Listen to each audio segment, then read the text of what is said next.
Good morning, students. So in this class we will describe about we'll continue with the sexual reproduction in case of a bacteria.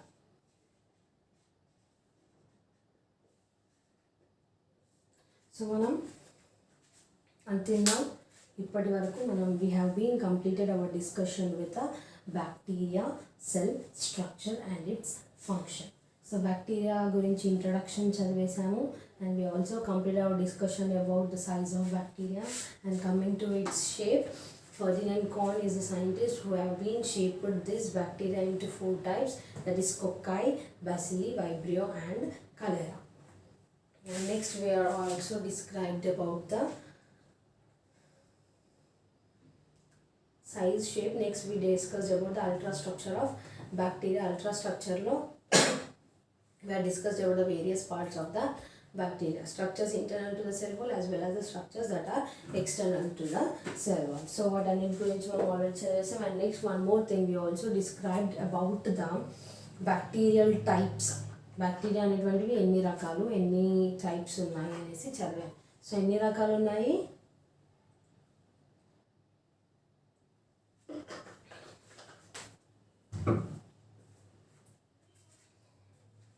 Bacteria are present in 2 types, gram positive and gram negative bacteria. So previous classes lo manam bacteria yokka asexual reproduction gurinchi chadavam. So now we will see about the sexual reproduction in case of bacteria.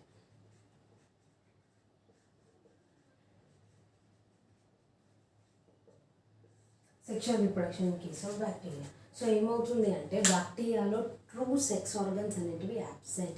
Due to the absence of true sex organs, the exchange of genetic material is being occurring some sort of recombinations.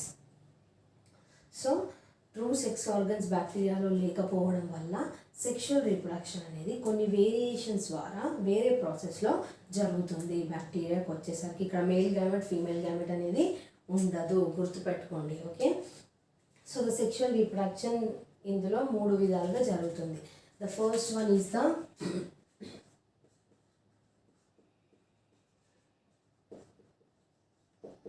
Conjugation, second one is the transformation, third one is the transduction. ఒకటి వచ్చేసరికి conjugation, ఇంకొకటి వచ్చేసరికి transformation, ఇంకొకటి వచ్చేసరికి transduction. Okay, ఈ 3 విధాలుగా బ్యాక్టీరియాలో sexual reproduction అనేది జరుగుతుంది. So first we will discuss about this conjugation. So conjugation అంటే ఏంటి అంటే the transfer of genetic material. Genetic reproduction అంటే ఏంటి? ఇందులో ఉన్న జెనెటిక్ మెటీరియల్ అనేది ఇంకొక సెల్లోకి ట్రాన్స్ఫర్ అవ్వాలి.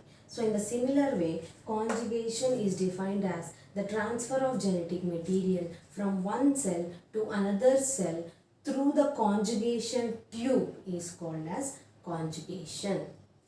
So again I will repeat, you listen. Conjugation is a process of transfer of genetic material from one cell to another cell through the formation of conjugation tube. Conjugation tube form అవడం వల్ల ఒక సెల్లో ఉన్న genetic material కాస్త ఇంకొక సెల్లోకి transfer అయితే ఆ ప్రాసెస్ని మనం కాంజుగేషన్ అని అంటున్నాం. And remember, it is a direct cell to cell contact ఉంటుంది ఇందులో. కాంజుగేషన్లో there will be a direct cell to cell contact in it. ఇందులో సెల్ టు సెల్ కాంటాక్ట్ మాత్రమే ఉంటుంది. And this concept of conjugation was first discovered by the scientist Lederberg and టాట్నమ్.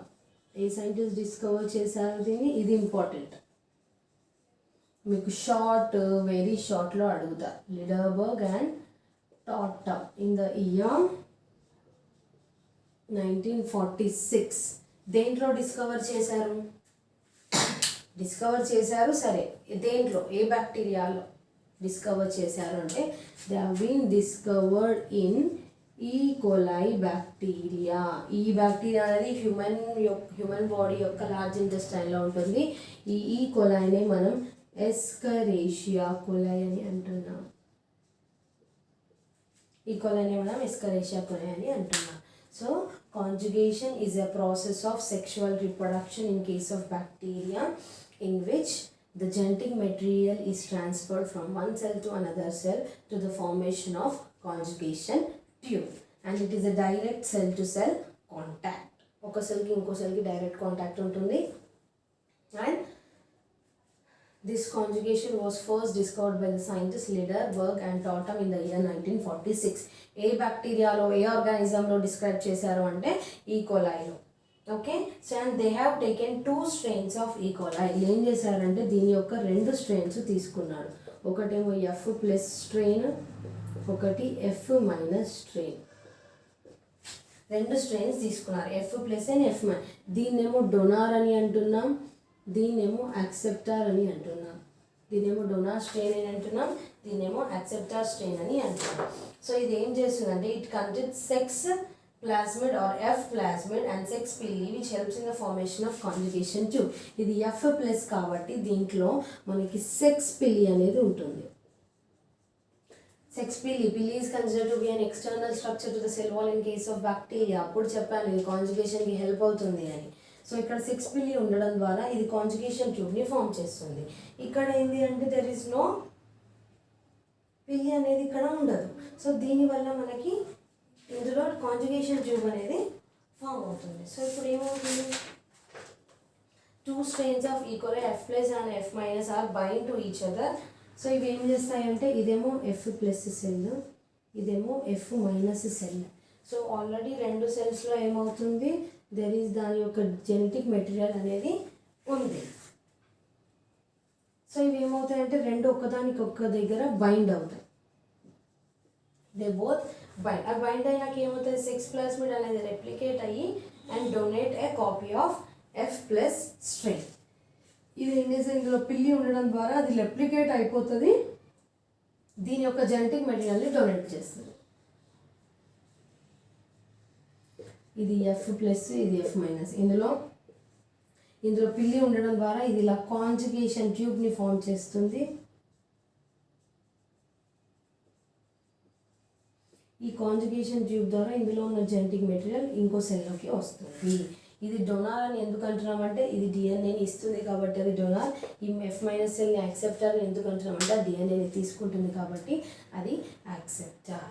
Okay, so this is regarding with F+ as well as a F- cell. So ఈ విధంగా conjugation అనేది జరుగుతుంది. ఇది conjugation tube. ఈ tube form అయితే ఏమవుతుంది, direct ఆ tube ఇప్పుడు మనకు ఒక ప్యాసేజ్ ఉందనుకోండి, ఇప్పుడు ఇక్కడ 2 బీకర్స్ పెట్టినాం, ఆ 2 బీకర్స్కి మిడిల్లో దీనికి హోల్ చేసి ఒక ట్యూబ్ పెట్టినాం అనుకోండి, ఇందులో మనం ఫుల్ వాటర్ నింపితే అవి ఇందులోకి వెళ్తూ ఉంటాయి. సో ఆ ట్యూబ్ ద్వారా ప్యాసేజ్ అనేది జరుగుతుంది. So in the same way by the formation of this conjugation tube the genetic material from F+ cell transfer into an F- cell, and this concept was given by the scientists Lederberg and Totem in the year 1946, and they have been described this concept in E. coli. And next we'll move into a transformation. Next మనం దేంట్లోకి, ట్రాన్స్ఫర్మేషన్లోకి వెళ్ళిపోయాం.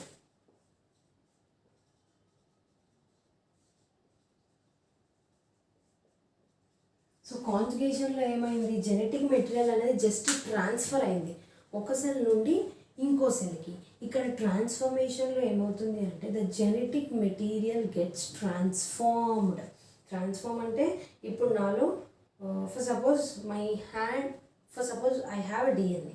Transformation జరగడం అంటే బయట నుండి ఏదైనా రావడం వల్ల నా డిఎన్ఏ పోయి దాని డిఎన్ఏ వచ్చి నా బాడీలో యాక్ట్ చేసినప్పుడు దాన్ని మనం ట్రాన్స్ఫర్మేషన్ అని అంటున్నాం. So transformation is a process of transfer of genetic material. ఇది కూడా జెనెటిక్ మెటీరియల్నే ట్రాన్స్ఫార్మ్ చేస్తుంది. ట్రాన్స్ఫర్ చేయాలి అంటే ఇప్పుడు నా బాడీ యొక్క ఒరిజినల్లో మనకి ఏముంటుంది, మన బాడీ యొక్క సెల్ న్యూక్లియస్లో డిఎన్ఏ ఉంటుంది. ట్రాన్స్ఫర్మేషన్ నా బాడీలో జరిగింది అనుకోండి, వేరే ఒక ఆర్గానిజం ఇప్పుడు సపోజ్ ర్యాట్కో దేనికో ఆర్ఎన్ఏ ఉందనుకోండి, ఆ ఆర్ఎన్ఏ వచ్చిన బాడీలోకి వచ్చినప్పుడు అది టోటల్ నా డిఎన్ఏని ఆర్ఎన్ఏ లాగా మార్చేస్తుంది. So that is nothing but it transforming its nature. దాన్ని మనం ట్రాన్స్ఫర్మేషన్ అని అంటున్నాం. And this concept was given by the scientist Frederick Griffith.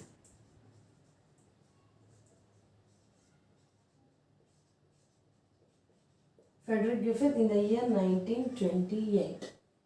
So ఈ కాన్సెప్ట్ అనేది ఎవరు ఇచ్చారు? ఫ్రెడరిక్ గ్రిఫిత్ అనే సైంటిస్ట్ ఇచ్చారు. It is nothing but the uptake of naked DNA from the surrounding solution of the bacterial chromosome and incorporation into it the bacterial genome. అంటే అంతే, సరౌండింగ్స్లో ఉన్న జెనెటిక్ మెటీరియల్ని తీసుకొని దాని లోపలికి మార్చేసుకుంటుంది. దాన్ని మనం ట్రాన్స్ఫర్మేషన్ అంటున్నాం. And this concept was given by the scientist Frederick Griffith in the year 1928. And ఏ స్పీషీస్లో ఇచ్చారంటే in streptococcus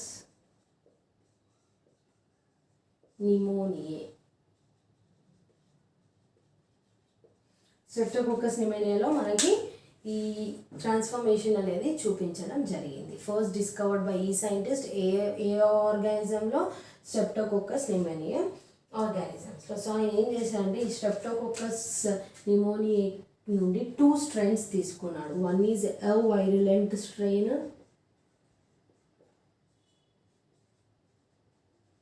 and the other one is avirulent strain. ఒకటేమో ఏ వైరులెంట్ స్ట్రెయిన్, ఇంకోటేమో వైరులెంట్ స్ట్రెయిన్. సో అలా 2 strains తీసుకున్నాడు. దేని నుండి? ఈ స్ట్రెప్టోకోకస్ నిమోనియా బ్యాక్టీరియా నుండి ఈ హ్యావ్ టేకెన్ 2 స్ట్రెయిన్స్. ఒకటి ఏ వైరులెంట్, ఒకటి వైరులెంట్. సో ఏ వైరులెంట్ అంటే it doesn't cause any disease. A virulent is nothing but a virulence or virulence. Virulence అంటే ఏంటి అంటే అది డిసీజ్ అనేది వస్తుంది మనకు దానివల్ల, అంటే మనం దాన్ని వైరులెన్స్ అని అంటున్నాం. సో ఇక్కడ ఏంటి? ఏ వైరులెన్స్ స్ట్రెయిన్ అంటే it do not cause any disease. దీనివల్ల ఎలాంటి హామ్ అనేది ఉండదు. ఈ స్ట్రెయిన్ మన బాడీలోకి వచ్చినా కూడా మనకి ఎటువంటి హాని అనేది జరగదు. వైరులెంట్ స్ట్రెయిన్ అంటే it is toxic, it is capability of causing disease. ఇందులో వైరులెంట్ స్ట్రెయిన్ ఉన్నప్పటికీ ఈ వైరులెంట్ స్ట్రెయిన్ మన బాడీకి వస్తే మనం capability of getting this disease streptococcus pneumonia. So ఆయన ఎవరు? ఈ ఫ్రెడరిక్ గ్రిఫిత్ అనే సైంటిస్ట్ ఈ స్ట్రెప్టోకోకస్ నిమోనియా నుండి 2 స్ట్రెయిన్స్లో తీసుకున్నాడు. ఒకటి వచ్చేసరికి ఏ వైరులెంట్ స్ట్రెయిన్, ఇంకోటి వచ్చేసరికి వైరులెంట్ స్ట్రెయిన్. సో ఈ ఏ వైరులెంట్ స్ట్రెయిన్కి ఏంటంటే డిసీజ్ కాజింగ్ క్యాపబిలిటీ అనేది ఉండదు. వైరులెంట్ స్ట్రెయిన్కి వచ్చేసరికి డిసీజ్ కాజింగ్ క్యాపబిలిటీ అనేది ఉంటుంది. సో ఇప్పుడు ఈయన ఏం చేశారంటే ఈ ఏ వైరులెంట్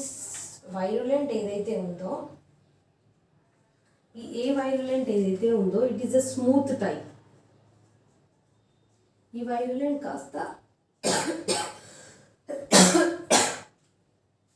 రఫ్ టైప్. ఇది స్మూత్, ఇది ఇంకోటి వచ్చేసరికి రఫ్ టైప్.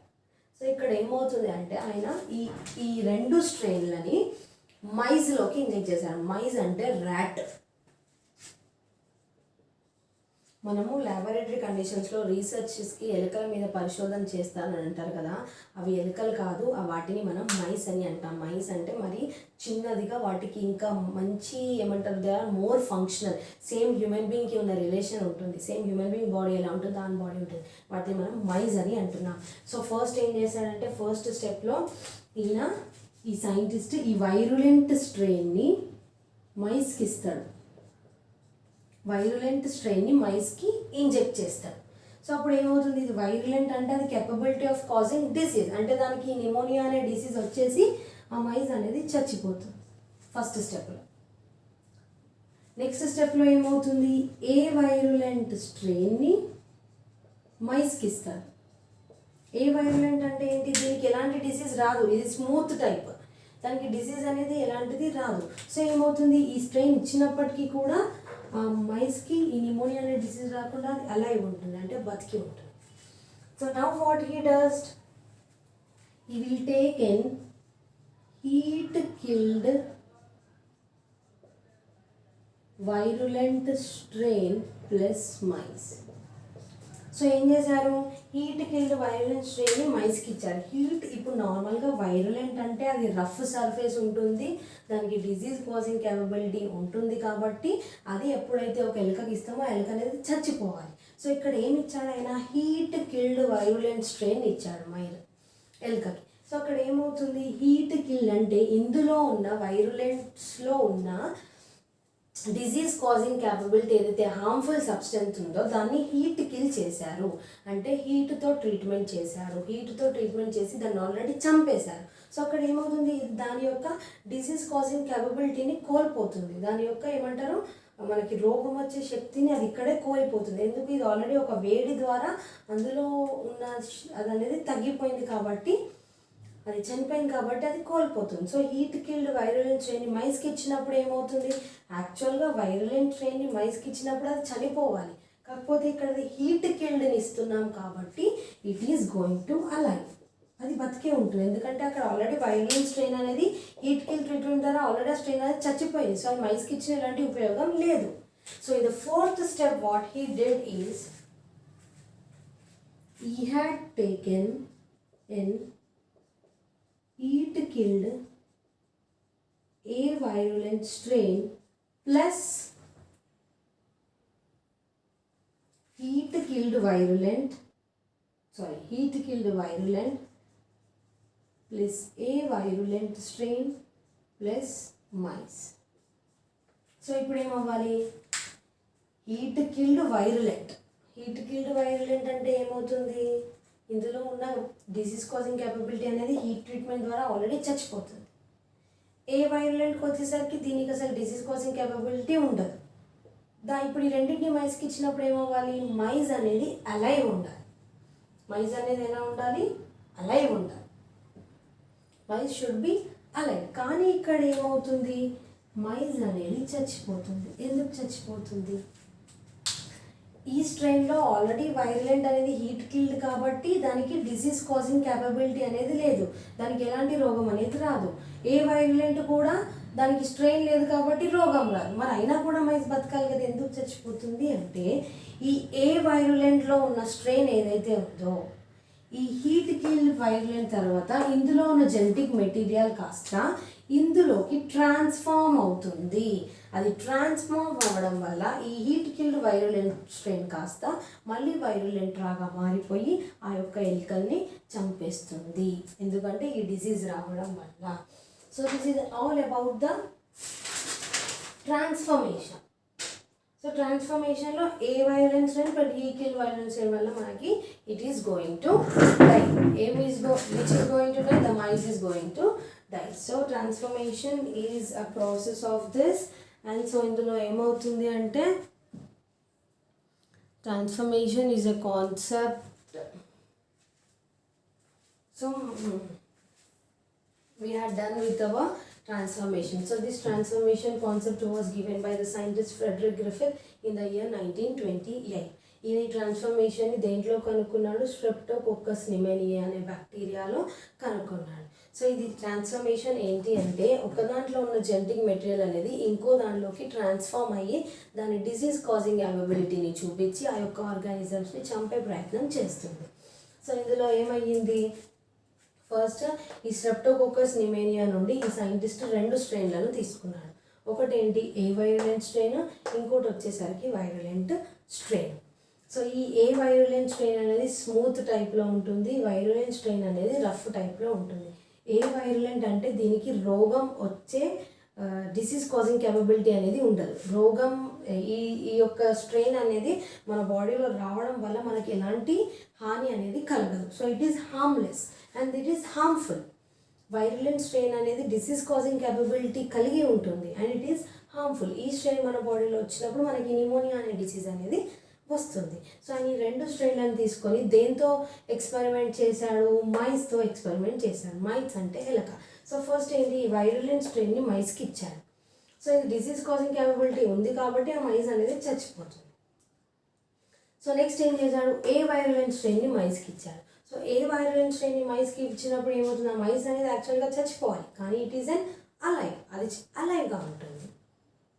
సారీ, ఏ వైరులెంట్ స్ట్రెయిన్ అన్నప్పుడు ఈ ఏ వైరులెంట్ స్ట్రెయిన్లో ఏమవుతుంది అంటే అది అనేది డిసీజ్ కాజింగ్ క్యాపబిలిటీ ఉండదు, ఇట్ ఈస్ హార్మ్లెస్ కాబట్టి మైస్ అనేది బతికే ఉంటుంది. Next had taken heat killed virulent plus mice. So heat killed virulent అనేసరికి ఈ వైరులెంట్ ఉంది కాబట్టి మనకు అక్కడ డిసీజ్ అనేది రావాలి, కాకపోతే ఇక్కడ డిసీజ్ వచ్చింది అంటే అది చచ్చిపోవాలి, కానీ ఇక్కడ చచ్చిపోవట్లేదు. ఎందుకు చచ్చిపోవట్లేదు అంటే ఈ వైరులెంట్ స్ట్రెయిన్లో హీట్ కిల్డ్ ట్రీట్మెంట్ అనేది జరిగింది. ఆ స్ట్రెయిన్లో ఉన్న ఏదైతే హార్మ్ఫుల్ సబ్స్టెన్స్ ఉందో అది ఆల్రెడీ చచ్చిపోయింది. సో దానివల్ల ఎలాంటి ఉపయోగం ఉండదు కాబట్టి ఆ ఎలుక బ్రతికే ఉంటుంది. సో నెక్స్ట్ స్టెప్లో ఏం చేశాడు? హీట్ కిల్డ్ వైరులెంట్ స్ట్రెయిన్ దీన్ని తీసుకొని ఏ వైరల్ స్ట్రెయిన్ కూడా తీసుకొని మైస్కి ఇచ్చిండు. మైస్కి ఏ వైరల్ స్ట్రెయిన్ ఇచ్చిండు, హీట్ కిల్ వైరల్ స్ట్రెయిన్ కూడా ఇచ్చిండు. సో ఇవి రెండు ఇచ్చినప్పుడు ఏమవ్వాలి, ఆ మైస్ అనేది అలాగే ఉండాలి. ఎందుకంటే ఇందులో ఆల్రెడీ హీట్ కిల్లే, ఆ మైస్ అనేది కిల్ అయిపోయింది ఆల్రెడీ, దానిలో ఉన్న హార్మ్ఫుల్ సబ్స్టెన్స్ అనేది కిల్ అయిపోయింది. ఏ వైరలెంట్ అంటే దీంట్లో ఉన్న హార్మ్ఫుల్ సబ్స్టెన్సే లేదు, ఇదే వైరలెంట్. మైస్కి ఇచ్చినప్పుడు మరి బతకాలి కదా, ఎందుకు చచ్చిపోతుంది అంటే ఇందులో జెనెటిక్ మెటీరియల్ అనేది ట్రాన్స్ఫార్మ్ అయ్యింది. ఎందుకు ట్రాన్స్ఫార్మ్ అయింది, ఇది హీట్ కిల్ కాకముందు ఈ వైరలెంట్ స్ట్రెయిన్లో ఉన్న జెనెటిక్ మెటీరియల్ ఏ వైరలెంట్కి ట్రాన్స్ఫార్మ్ అయినప్పటికీ మనకి ఇందులో ఇలాగా జరిగింది. So this is the method of transformation. And now we will see the third method of sexual reproduction in case of bacteria.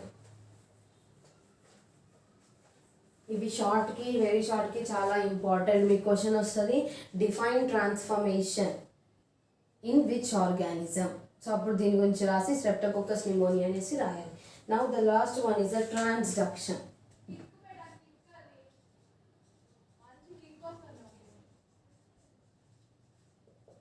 So ఈ ట్రాన్స్డక్షన్లో ఏమవుతుంది అంటే same transfer of genetic material అనేది ఒక సెల్ నుండి ఇంకో సెల్కి ట్రాన్స్ఫర్ అవ్వాలి.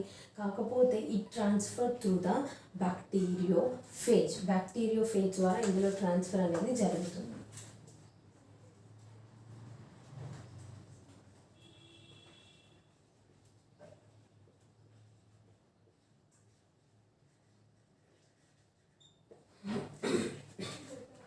So due to the involvement of bacteriophage, the transfer of genetic material from one cell to another cell అనేది ఈ మీన్స్ ఈ బ్యాక్టీరియోఫేజ్ ద్వారా జరుగుతుంది.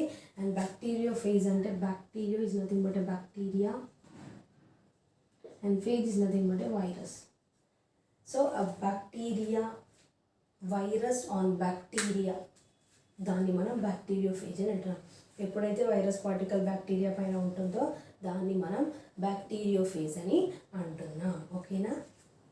And this concept of transduction was given by the scientist Zinder and లీడర్బర్గ్.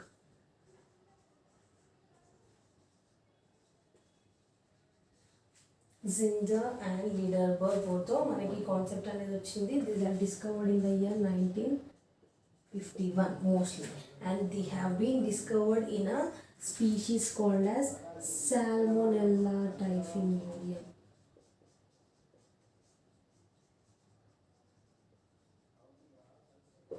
Salmonella typhimurium లో ఈ transformation ప్రాసెస్ని, transduction ప్రాసెస్ని discover చేశారు. So transduction is defined as a transfer of genetic material from one cell to another cell by means of bacteriophage. కాంజుగేషన్లో ఎలాగైతే conjugation tube form అవడం వల్ల genetic material transfer అవుతుందో, ఇందులో ఈ బ్యాక్టీరియోఫేజ్ వల్ల జెనెటిక్ మెటీరియల్ అనేది ట్రాన్స్ఫర్ అవ్వడం జరుగుతుంది. And this concept was given by Zinder as well as Lederberg in the year 1951. అండ్ ఇది ఒక ఏ ఆర్గానిజంలో అంటే సాల్మోనెల్లా టైఫిమ్యూరియంలో ఈ సైంటిస్ట్ దీన్ని కనుక్కున్నాడు. దీన్ని ఇంకొక name, this is also called as phase mediated genetic transfer అని కూడా అంటాం.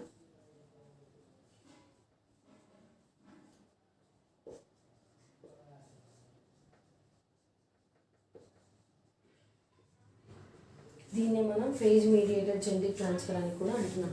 ఫేజ్ అంటే ఏంటంటే, ఫేజ్ అని ఎప్పుడు అంటామంటే ఒక వైరస్ పార్టికల్ ఎప్పుడైతే వస్తుందో దాన్ని మనం ఫేజ్ అని అంటాం. సో మనకు వైరస్ పార్టికల్ ద్వారానే ఇక్కడ జీన్స్ అన్నీ కూడా ట్రాన్స్ఫర్ అవుతున్నాయి కాబట్టి it is considered to be a phase mediated genetic transfer. So we have completed dealing with the 3 types of sexual reproduction in case of bacteria. First one is the conjugation, transformation and transduction. Excuse me.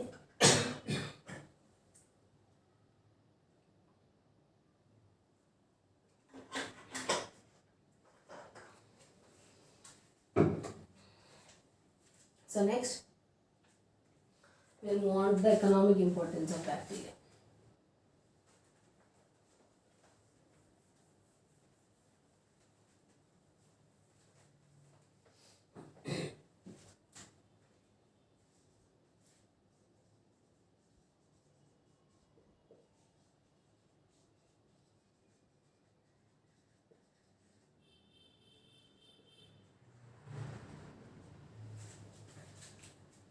Bacteria వల్ల మనకి important ఏంటి, దాని యొక్క economics important ఏంటి. బ్యాక్టీరియాని మనం friends and foes of human beings or friends and foes of man అని అంటాం. So we will call this bacteria as friends and foes of a man. Friends అంటే నథింగ్ బట్ మనకు అవి బెనిఫిషియల్ ఆస్పెక్ట్స్ వల్ల మనం వాటిని ఫ్రెండ్స్ అంటాం. Force అంటే బ్యాక్టీరియా వల్ల ఏదైనా హార్మ్ఫుల్గా జరిగితే మనం దాన్ని ఫోర్స్ అంటున్నాం. So this bacteria is considered to be a friends and foes of a man. దీని యొక్క ఎకనామిక్ ఇంపార్టెన్స్ వచ్చేసరికి మనకు దీని వల్ల చాలా అడ్వాంటేజెస్ ఉన్నాయి, డిసడ్వాంటేజెస్ కూడా ఉన్నాయి. First if you see about the beneficial యాక్టివిటీస్కి వస్తే, బెనిఫిషియల్, harmful. బెనిఫిషియల్కి వస్తే first one is the బయోజియోకెమికల్స్.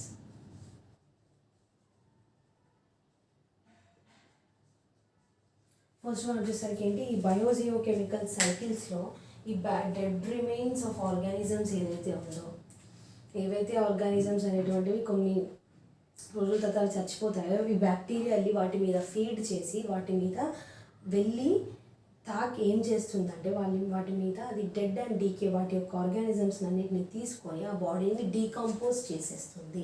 Decompose చేసేసి ఒక మాన్యూర్ లాగా యాక్ట్ చేసి మళ్ళీ దాన్ని రీసైక్లింగ్కి ఉపయోగపడుతుంది. అందుకే వీటిని మనం స్కావెంజర్స్ ఆఫ్ నేచర్స్ అని అంటున్నాం.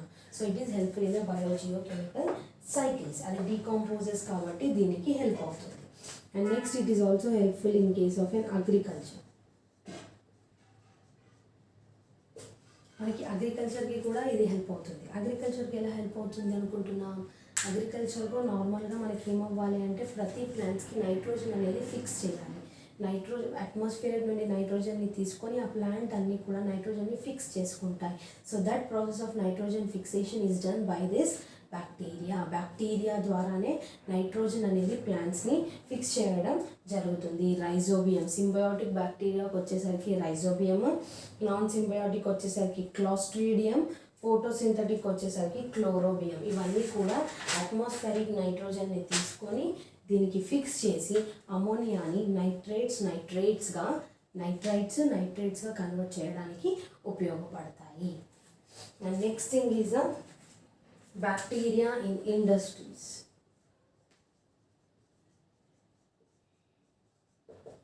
బ్యాక్టీరియా ఇండస్ట్రీస్ తీసుకుంటే మనకి బ్యాక్టీరియా ఇండస్ట్రీస్లో కూడా చాలా important. For example if you take a Lactobacillus అనేది మనం కర్డ్ ప్రిపరేషన్లో వాడుతూ ఉంటాం. మనం పాలు తీసుకొని పాలు వేడి పెట్టినాక అవి కొంచెం చల్లారినాక మనం అందులో కొంత పార్ట్ ఆఫ్ మన పెరుగు యాడ్ చేసినప్పుడు అది ఒక నైట్ ఉంచినప్పుడు ఏమవుతుంది అంటే అందులో ఉన్న బ్యాక్టీరియా అనేది రెప్లికేట్ అయ్యి ఆ పాలని టోటల్ గట్టిగా చేస్తుంది. ఆ లాక్టోబసిల్లస్ ద్వారా కర్డ్లింగ్ అనేది జరుగుతుంది. కర్డ్లింగ్ ఆఫ్ ఎ మిల్క్ అనేది కర్డ్లోకి మారుతుంది. సో అది ఇండస్ట్రీ పరంగా ఉపయోగపడుతుంది. ఇంకా మిథానోబసిల్లస్ ఏవైతే ఉన్నాయో అవి బయోగ్యాస్ ప్రొడక్షన్కి ఉపయోగపడతాయి. బయోగ్యాస్ ప్రొడ్యూస్ చేయడానికి మనకి మీథేన్ గ్యాస్ కావాలి కదా, గోబార్ గ్యాస్, కౌ డంగ్ని తీసుకొని ఆ యొక్క కౌ డంగ్ని తీసుకొని మనం ప్రిపేర్ చేస్తూ ఉంటాం. హైడ్రోజన్ గ్యాస్, మీథేన్ గ్యాస్ తీసుకొని. సో ఏవైతే బ్యాక్టీరియా మీథేన్ని ప్రొడ్యూస్ చేస్తాయో వాటిని మనం మిథానోబసిల్లస్ బ్యాక్టీరియా అంటున్నాము. సో ఆ బ్యాక్టీరియా ద్వారా మనకి ఇండస్ట్రీ పరంగా బయోగ్యాస్ అనేది ప్రొడ్యూస్ అవుతుంది. ఇంకా క్లాస్ట్రీడియం అనే బ్యాక్టీరియా ఏమో అసిటోన్ని ప్రొడ్యూస్ చేయడానికి ఉపయోగపడుతుంది. ఇంకా అసిటోబాక్టర్ అనే బ్యాక్టీరియా, అసిటోబాక్టర్ ఏంటి, Acetobacter is considered to be a pleomorphic bacteria.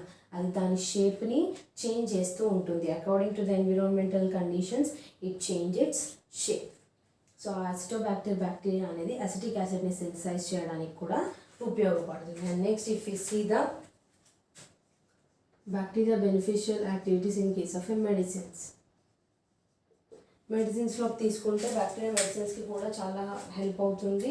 యాంటీబయాటిక్స్ని sensitise చేయడానికి ఉపయోగపడుతుంది. ఫర్ ఎగ్జాంపుల్ స్ట్రెప్టోమైసిన్ కొన్నిసార్లు ఫీవర్ వచ్చినప్పుడు కూడా వాడుతుంటాం. ఆ స్ట్రెప్టోమైసిన్ అనేది ఏ బ్యాక్టీరియా నుండి ఐసోలేట్ చేసింది, స్ట్రెప్టోమైసిస్ బ్యాక్టీరియా, స్ట్రెప్టోమైసిస్ గ్రీసియస్ దాని నుండి. పాలిమిక్సిన్ ఏమో బ్యాసిల్లస్ పాలిమిక్సియా నుండి. So these are the different types where bacteria is also used in medicine. And coming to the next is the bacteria also used in case of a biotechnological process. So in this biotechnological process bacteria అనేది ఏమవుతుంది అంటే genetically engineering equally ఏదైతే ఉందో అది ఆర్టిఫిషియల్గా human ఇన్సులిన్ని produce చేయడానికి ఇంకా చాలా రకంగా టెక్నిక్స్ ద్వారా బ్యాక్టీరియాని యూజ్ చేసుకోవచ్చు. మనకు బ్యాక్టీరియాలో ఉన్న స్పీషియస్ కాన్సెప్ట్ని హ్యూమన్ డిఎన్ఏలో కూడా ఇంజెక్ట్ చేసి దెర్ ఆర్ సమ్ ఎక్స్పెరిమెంట్స్ని చేయొచ్చు. సో దానికి కూడా ఉపయోగపడుతుంది. And if you take the harmful the first harmful is the spoilage of food. Bacteria వల్ల మనకి ఫుడ్ అనేది స్పాయిల్ అవ్వడం జరుగుతుంది. దేనివల్ల? సాప్రోఫైటిక్ బ్యాక్టీరియా వల్ల. అదేం చేస్తుందంటే ఫుడ్ని డీకంపోజ్ చేసేస్తుంది, ఫుడ్ మెటీరియల్స్ అన్నిటినీ కూడా. And next harmful bacteria decrease in soil fertility.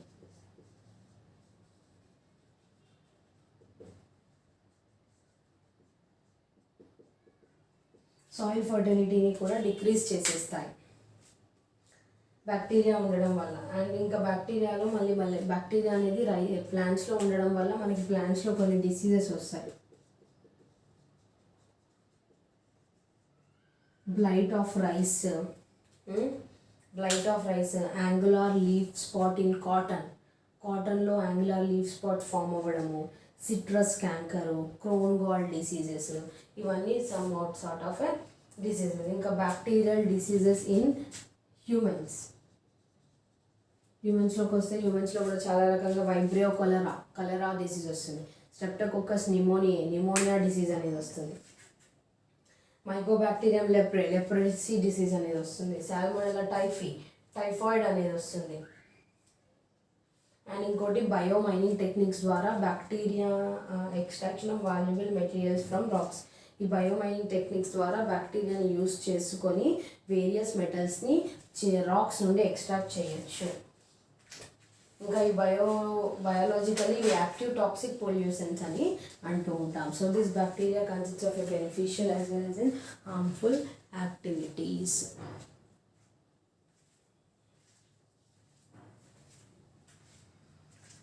So totally in this class we have discussed about the type of sexual reproduction and economical importance of bacteria. అందులో we have discussed about the conjugation, transformation and transduction, and finally economic importance of bacteria. And with this we have completed with our 7th chapter. So starting మనకు first chapter నుండి ఇప్పటికి 7 chapters అయిపోయాయి. Now it's time you to read. మీరు ఎంతవరకు చదివారో నేను చెప్తూనే ఉన్నాను, మీరు చదువుతున్నారో లేదా అనేది మీకే తెలుసు. So try to note down. Exams వస్తున్నాయి, సో ఇప్పటి నుండి చదవండి. 7 చాప్టర్స్ అయిపోయాయి. ఇంకా హార్డ్లీ ఇంకొక 5 or 6 ఉంటాయి. అవి కూడా తొందరగానే నేను కంప్లీట్ చేస్తాను. నా వర్క్ నాది నడుస్తూ ఉంటుంది, మీ పని మీది నడవాలి, మీరు చదువుతూ ఉండాలి. So starting transport in plants, mineral nutrition, enzymology, photosynthesis, respiration, plant growth and development, and this is the bacteria. And tomorrow we'll begin with our next chapter, that is in chapter 8 about the viruses. Viruses gurinchi manam next class lo chadukundamu. So especially in this bacteria, we read about bacterial size, bacterial introduction, size of bacteria, shapes of bacteria, and ultrastructure of bacteria, in which we read about the structures internal to the cell wall and structures external to the cell wall. And we also read about the bacterial nutrition.